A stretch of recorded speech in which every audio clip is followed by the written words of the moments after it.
வணக்கம். தமிழக விவசாயிகள் பாதுகாப்பு சங்கத்தின் தலைவர் ஈசன் முருகசாமி அவர்களும் சண்முகசுந்தரம் அவர்களும் அவரை சார்ந்தவர்களும் கைது செய்யப்பட்டு சிறையில் அடைக்கப்பட்டிருக்கிறார்கள். இது வன்மையாக கண்டிக்கத்தக்க செயலாகும்.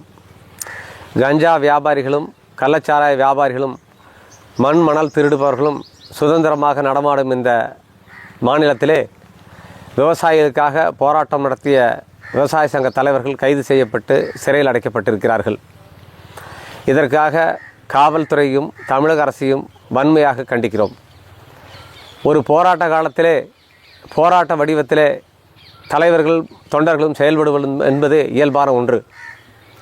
கறிக்கோழி உற்பத்தி செய்யும் விவசாயிகள் தங்களுக்கு கட்டுப்படியாகவில்லை என்று கூறி சங்கத்தின் மூலமாக போராட்டம் நடத்தி கொண்டிருக்கிறார்கள். அதன் ஒரு பகுதியாக கறிக்கோழி குஞ்சுகளை விடுவதில்லை என்றும் அதை தடுப்பது என்றும் போராட்ட காலத்திலே முடிவு செய்யப்பட்டிருக்கிறது. இது போராட்ட காலத்திலே இயல்பான ஒன்று. இதை செய்ததற்காக தமிழக காவல்துறை அவர்களை கைது செய்திருக்கிறது, வழக்கு பதிவு செய்து கைது செய்திருக்கிறது.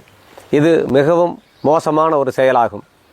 போராட்ட காலத்திலே நடைபெறுகின்ற ஒரு செயலின் மீது இவ்வாறான நடவடிக்கை என்பது சுதந்திரத்திற்கும் போராட்டத்திற்கும் விடப்படக்கூடிய அச்சுறுத்தலாகும்.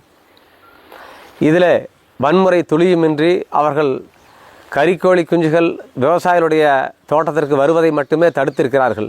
இந்த நிலையிலே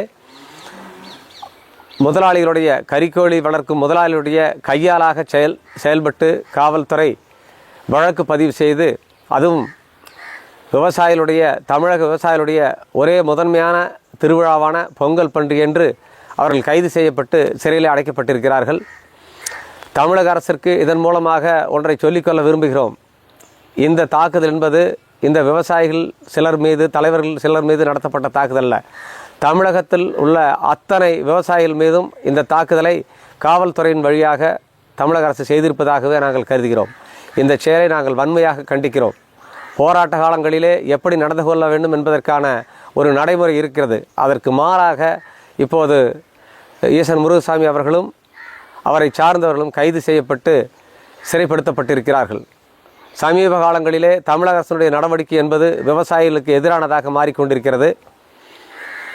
இன்னொரு விவசாய சங்கத்தினுடைய தலைவர் திரு பாண்டியன் அவர்கள் மீது போடப்பட்ட வழக்கிற்காக 13 ஆண்டுகள் என்று கூறி 5 ஆண்டுகள் 3 ஆண்டுகள் 2 ஓராண்டு ஒரு வழக்கிலே 2 ஆண்டு என்று 13 ஆண்டுகள் அவருக்கு தண்டனை விதிக்கப்பட்டிருப்பது தமிழக வரலாற்றிலேயே இல்லாத ஒன்றாகும்.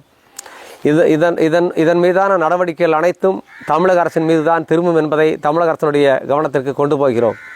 இன்னும் 3 மாதங்களிலே தேர்தல் வரும்போது இந்த விவசாயிகளையும் விவசாயிகளை சார்ந்தவர்களையும் அந்த குடும்பத்தையும் சந்திக்க வேண்டும் என்பதை அரசாங்கம் கவனத்தில் கொள்ள வேண்டும்.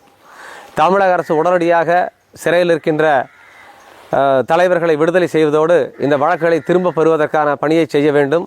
தமிழக காவல்துறை சட்டப்படியாக குற்றம் செயலில் ஈடுபடுபவர்கள் மீது நடவடிக்கை எடுக்க வேண்டும்.